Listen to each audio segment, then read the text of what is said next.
homme de Dieu. Cet homme-là, on dit qu'il avait la foi.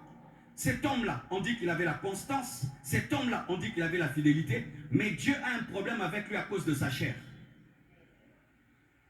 Tu peux craindre Dieu, mais tu as des problèmes avec Dieu parce que tu donnes ta chair à n'importe qui. Tu peux vivre dans la crainte de Dieu, mais si au niveau de la chair, il n'y a pas la sanctification, tu as des problèmes avec Dieu. Pourquoi? Parce que tu permets à n'importe qui de nourrir les enfants de Dieu. Je suis en bonne santé. Maman Blanche est en bonne santé. Mais ce n'est pas n'importe qui nourrit notre bébé. Pourquoi? Parce que même si je suis en bonne santé, si le bébé tombe malade, directement je perds ma joie parce qu'il est lié à ma vie. Pareil aussi, si toi tu ne veilles que sur ta sanctification, mais tu invites n'importe qui prêcher, automatiquement tu touches au cœur de Dieu.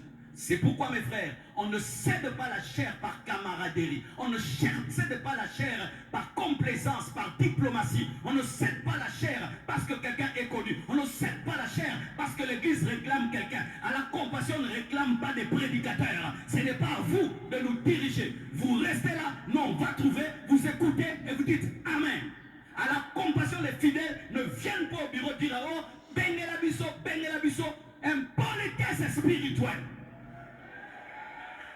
Compassion, c'est la bonne hauteur, hein? À la compassion, on n'invite personne parce que les fidèles l'ont réclamé.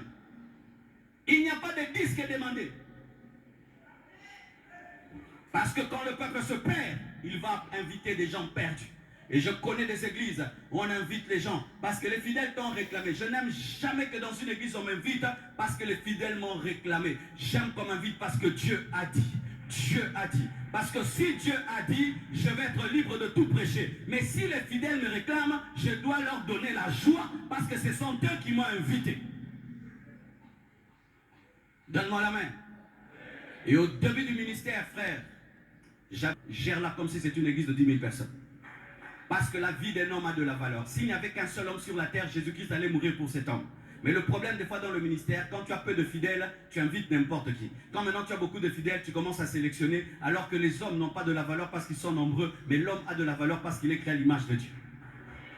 Alors au début du ministère, c'était n'importe qui. Pourquoi? Parce que quelqu'un m'avait recommandé. N'invite pas quelqu'un parce qu'on te le recommande, mais parce que Dieu t'a parlé. Si Dieu ne te parle pas, ne l'invite pas. Vous entendez ça? Vous entendez ça?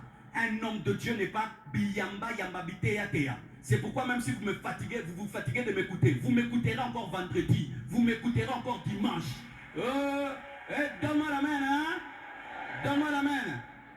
Est-ce que tu es fatigué de ton professeur de mathématiques? Même si tu te fatigues de lui, c'est lui que tu verras encore. Tu me verras vendredi. Tu me reverras dimanche. Tu me reverras encore mercredi. Si toi, tu veux des nouveaux visages. Ici, ce n'est pas un film pour faire des castings, frère. Ici, c'est l'école pour te former et pour t'enseigner. Si tu es fatigué de mon visage, moi, je ne suis pas fatigué de